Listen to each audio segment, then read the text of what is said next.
Hello दोस्तों, मैं Sarla Yadav SY Hindi platform channel पर एक बार फिर से आप सभी का हार्दिक अभिनंदन करती हूं। और मैंने कल एक वीडियो डाली थी जिसमें HPSC PGT के जो इंटरव्यू टिप्स थे वो मैंने बताए थे। और उस वीडियो को काफ़ी लाइक किया गया, काफ़ी सपोर्ट भी मिला और कमेंट्स भी आए तरह तरह की। मैम एक और नेक्स्ट वीडियो आप डालिए। उसमें कुछ क्वेश्चंस मुझसे पूछे गए थे, तो मैंने सोचा कि उन क्वेश्चंस के ऊपर मैं एक अलग से वीडियो बना देती हूँ।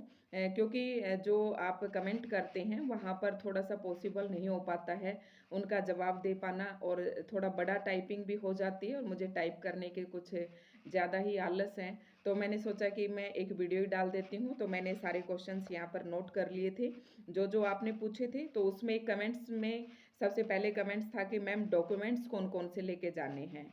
तो दोस्तों, सबसे पहले तो मैं ये कहूँगी कि अगर आपको हमारी वीडियो पसंद आती हैं तो लाइक एंड शेयर करें, और अगर आप हमारे चैनल पर नए हैं तो प्लीज़ चैनल को सब्सक्राइब ज़रूर करें और बेल आइकन पर प्रेस कर लें ताकि आगे आने वाला हर एक नोटिफिकेशन आप तक पहुंच सके। और हाँ, मैंने HPSC PGT का इंटरव्यू दिया है।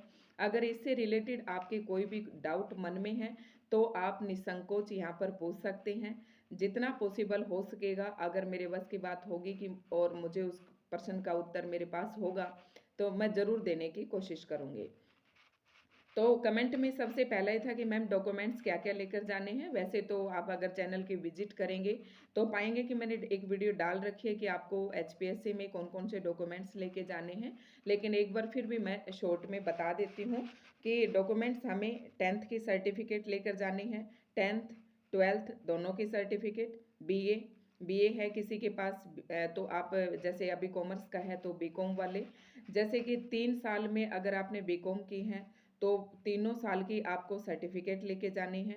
और अगर किसी का सेमेस्टर सिस्टम है तो आपको 6 के 6 जो सेमेस्टर हैं उनके सर्टिफिकेट लेके जानी है। उसके बाद फिर आपको उसकी डिग्री भी लेकर जानी है। वैसे डिग्री उन्होंने देखी नहीं थी, एक हल्की सी नज़र डाली थी, लेकिन हाँ आपके पास होने चाहिए। उसके बाद एक विद इन 5 या 6 डेज के अंदर इंटरव्यू से पहले, पर्सनैलिटी टेस्ट से पहले आपके पास एक मेल आएगी और मेल के अंदर 1 2 3 करके कुछ डॉक्यूमेंट्स वहाँ पर लिखे हुए होंगे और पेन से इस तरीके से वहाँ पर टिक लगाया हुआ होगा ऐसे करके।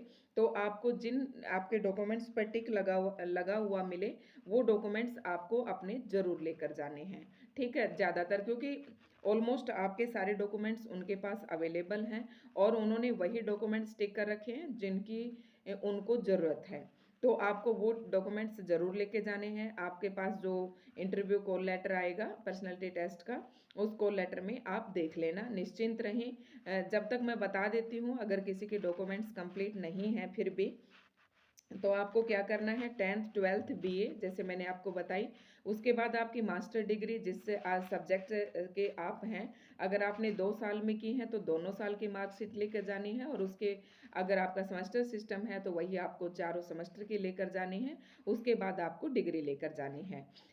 10th 12th BA MA, उसके बाद आपकी बीएड की डिग्री मैंडेटरी है, आपको बीएड की मार्कशीट भी लेकर जानी है।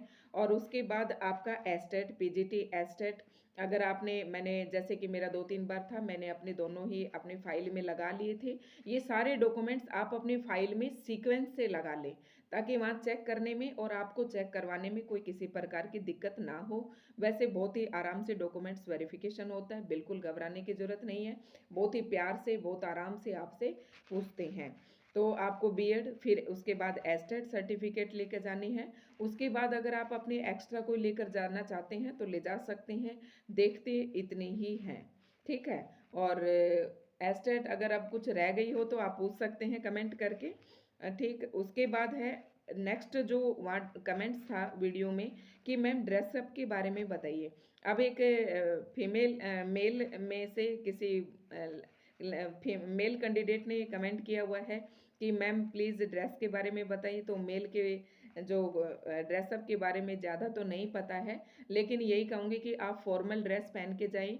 ऐसा ना हो कि आप टी शर्ट पहन गए और आपके जो शूज़ हैं वो आप किसी और लोफर टाइप के या दूसरे पहन गए। तो इस तरीके के नहीं पहन के जाने हैं। आपका ड्रेसअप बिल्कुल शालीन होना चाहिए, टीचर के दृष्टिकोण से जो टीचर पर सूट कर रहा हो, या जितना हो सके आपको फॉर्मल कपड़े पहने, मीन्स फॉर्मल मीन्स मेरा है कि पैंट और शर्ट जो सिले हुए होते हैं ना, जो हम टेलर से सिलवाते हैं उस टाइप के आपके ज़्यादा अच्छे लगेंगे। और आपको फॉर्मल शूज़ ही पहन के जाने जाने हैं, इस तरीके से आप पहन सकते हैं। बाकी आप देख लें, मुझे ज़्यादा इनके बारे में नहीं पता है। और फिर एक फीमेल कैंडिडेट का भी कमेंट था कि मैम सूट साड़ी के अलावा क्या पहने, तो भाई साड़ी के अलावा तो आप सूट पहनेंगे, गाउन तो पहनेंगे नहीं हम, तो सूट पहनना है। अब सूट आपको कैसा पहनना है, सिंपल बिल्कुल सोबर सा आपको सूट पहनना है। ये भी नहीं कि आपको आदम का ज़माना कि जिसको पहनकर आप अनपढ़ ही लगें, इस तरीके का आपको सूट नहीं पहनना है। और एक जैसा मैंने आज ये सूट इसीलिए पहना है, थोड़ा सा मैं आपको दिखा देती हूँ कि आपको इस तरीके के तड़क वड़क वाले सूट भी नहीं पहन के जाने हैं। मेरा आज ये सूट पहनने का मकसद यही था कि मैं जब वीडियो बना रही हूँ तो ये जो सितारों मनियों वाले हैं इस तरीके का आपको सूट नहीं पहन के जाना है। सिंपल सोबर हो, चाहे कॉस्टली कितना भी हो, आप पहन सकते हैं जितनी आप पॉकेट आपकी इजाज़त करती है, ठीक है। और सिंपल सोबर कपड़े खरीदते हैं वही ज़्यादा कॉस्टली आते हैं, तो कॉस्टली कोई मैटर नहीं करता है। जो कपड़ा आप पहन रही हैं, जो भी सूट आप पहने आपके ऊपर जचना चाहिए, ठीक है। तो इस तरीके से आपको पहने। फुटवेयर्स पे मैं बता चुकी हूँ कि आपको टिक टिक की आवाज़ करने वाले नहीं डालने हैं, और आपके सूट के ऊपर जो जचे उसी कलर के आपको फुटवियर डालने हैं, ठीक। और ये कमेंट्स था। उसके बाद था कि मैम क्वेश्चंस के बारे में बताइए कि क्वेश्चंस कितने पूछे गए आपसे। अब भाई मुझसे कितने क्वेश्चंस पूछे गए, अब क्वेश्चंस की मैंने संख्या तो काउंट नहीं की थी, लेकिन हाँ कम से कम होंगे 20 25 26 क्वेश्चंस तो होंगे, इससे ज़्यादा ही हो सकते हैं। डेमो को अगर अलग हटा दें, और ब्लैक बोर्ड पर जो हमसे शब्द लिखवाए थे, क्योंकि हमारा विषय हिंदी था, तो कुछ हमसे शुद्ध अशुद्ध वाले इस टाइप से चेक करने के लिए हमसे शब्द भी लिखवाए थे। अगर टोटल इन सभी प्रश्नों को हम मिला दें तो 30 प्रश्न बन जाते हैं।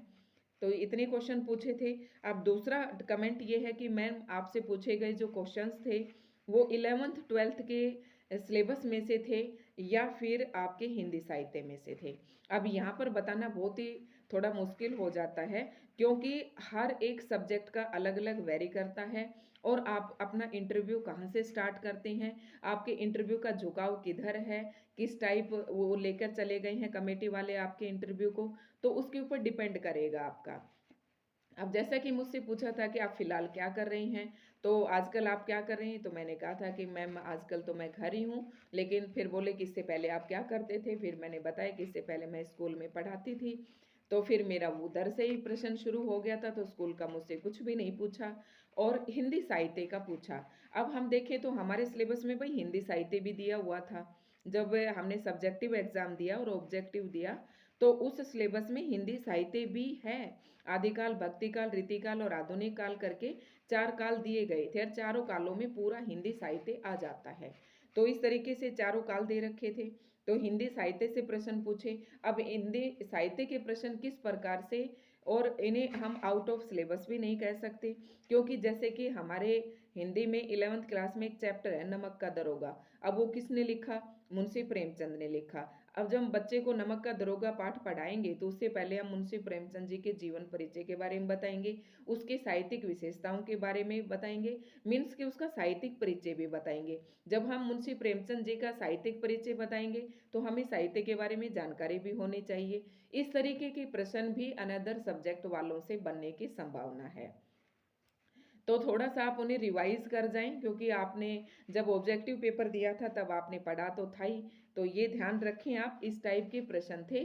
तो मुझसे तो 11वीं और 12वीं का मैं विशेष रूप से कहूँ तो मेरे को कहा था कि आप कुछ पढ़ाकर दिखाइए, तो मैंने विशेषण जो टॉपिक था वो पढ़ाकर दिखाया था। फिर 5 7 शब्द मुझसे ब्लैक बोर्ड पर लिखवाए थे, तो वो मैंने शब्द लिखे थे। और फिर उसके अलावा 25 30 क्वेश्चन भी मुझसे किए गए थे, जो कि मेरा तो पूरा इंटरव्यू ही हिंदी साहित्य पर चला था। 11वीं और 12वीं का मुझसे कुछ भी नहीं पूछा था, ना मुझसे कोई हरियाणा जीके का प्रश्न पूछा था, और ना ही मुझसे सीडीपी का कोई क्वेश्चन पूछा था, ना कि साइकोलॉजिकल कोई प्रश्न मुझसे पूछा गया था।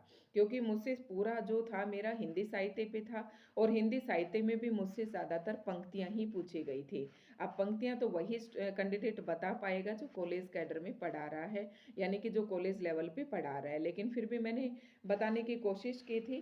तो इस तरीके से था, ये सारे डाउट्स थे जो हमने एक ही वीडियो में बताने की कोशिश की है। और इसके अलावा भी अगर आपके कोई डाउट रहते हैं तो प्लीज़ आप कमेंट ज़रूर करें। आपके प्रश्नों का मैं जवाब देने की पूरी कोशिश करूँगी। अगर आपको हमारी वीडियो अच्छी लगती हैं तो लाइक एंड शेयर करें। आप जैसे कि मैं अब आपको दिख रही हूँ, मैं इथे सेम इसी प्रकार से इंटरव्यू में गई थी और इससे पहले मैंने एक वीडियो डाली थी कि मैंने इंटरव्यू में क्या पहना था। वो आप वीडियो देख सकते हैं, उसमें मैंने डिटेल से बता रखा है और मैंने अपना सूट भी दिखा रखा है कि मैंने किस प्रकार का सूट पहना था। हाँ, इस टाइप के सूट जो थोड़ा मत पहन के जाना चमक दमक के, ये मैंने आज इसीलिए डाला था कि बता दूँ आपको। बाकी ये जो है पूरा प्लेन है, आप इसके ऊपर कोई दुपट्टा ले सकते हैं। बहुत अच्छे अच्छे सालिन से सूट आते हैं, आप उस टाइप का कोई सूट अपना सिलवा लें अगर आप साड़ी नहीं डालना चाहते हैं। और अगर आप साड़ी डालना चाहते हैं तो इसके ऊपर भी मैंने अच्छे से वीडियो बना रखी हैं, आप वो देख सकते हैं। तो ये थे हमारे आज के कुछ आपके डाउट्स जो इससे पहले वाली हमने वीडियो डाली थी। और अगर फिर भी कोई डाउट रह गया है तो आप फिर से कमेंट कीजिए, मैं एक नेक्स्ट वीडियो और बनाकर डाल दूँगी। बाकी अदर सब्जेक्ट वाले स्टूडेंट्स ने जितना प्रेम और स्नेह मुझे उस वीडियो के माध्यम से दिखाया, उनका मैं बहुत बहुत धन्यवाद करती हूँ और मुझे आगे मोटिवेशन भी मिलता है। इस तरीके के जब कमेंट्स आते हैं तो मैं दुखी नहीं होती हूँ, पढ़कर मुझे खुशी मिलती है और नेक्स्ट वीडियो बनाने के लिए मुझे मोटिवेशन मिलता है। तो आप कमेंट्स कीजिए और अपने प्रश्नों के जवाब पाइए। धन्यवाद।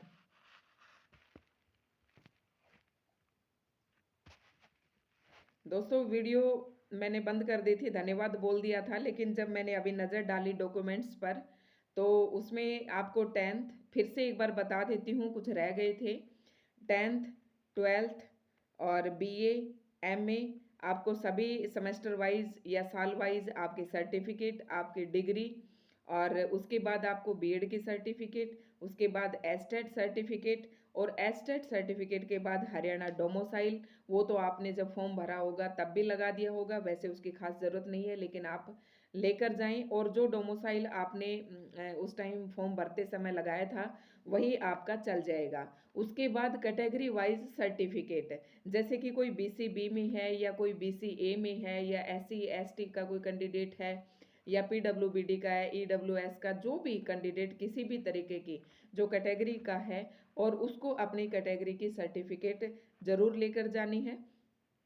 जैसे कि अभी रिजेक्शन लिस्ट डाली होगी, जो प्रोविजनली रिजेक्शन लिस्ट डाली थी उसमें भी डाला था, शायद आपने अपलोड कर दिए होंगे और अगर आपने अपलोड नहीं किए हैं तो अब आप लेकर जा सकते हैं। जैसे कि मेरा जो प्रोविजनली रिजेक्टेड लिस्ट आई थी उसमें मेरा नाम नहीं था, लेकिन जब मैं मेरे पास फिर मेल आई उसके लिए कि आपको बीसीबी की सर्टिफिकेट लेकर आनी है, तो मैं बीसीबी की सर्टिफिकेट मैंने तुरंत बनवाई, 5-10-15 मिनट में आपकी बन जाती है।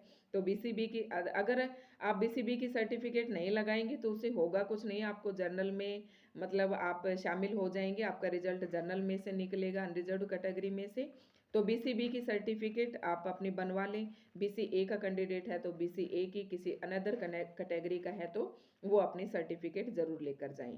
अगर आपने पहले से ही दे रखी है तो ठीक है, आपके पास इंटरव्यू का कॉल लेटर आएगा, उसमें आप चेक कर लें और उसके बाद आप अपनी ले जाएं अगर नेसेसरी है तो। अगर नहीं भी है तो आप तैयार कर लें 10वीं। सबसे पहले आपको 10th सर्टिफिकेट, उसके बाद 12th की सर्टिफिकेट, उसके बाद ग्रेजुएशन 3 इयर्स की, उसके बाद पोस्ट ग्रेजुएशन दोनों साल की, और दोनों साल की है तो दोनों साल की, सेमेस्टर वाइज है तो सेमेस्टर वाइज, उसके बाद आपकी बीएड, उसके बाद एस्टेट, उसके बाद हरियाणा डोमोसाइल और उसके बाद आपकी कैटेगरी की सर्टिफिकेट लाइक बीसीबी, पीडब्ल्यूबीडी या अनदर जो भी कैटेगरी का है उस तरीके के आपको लेकर जाना है। अगर फिर भी कोई मुझसे छूट गया हो तो प्लीज़ आप कमेंट करके पूछ सकते हैं। तो धन्यवाद।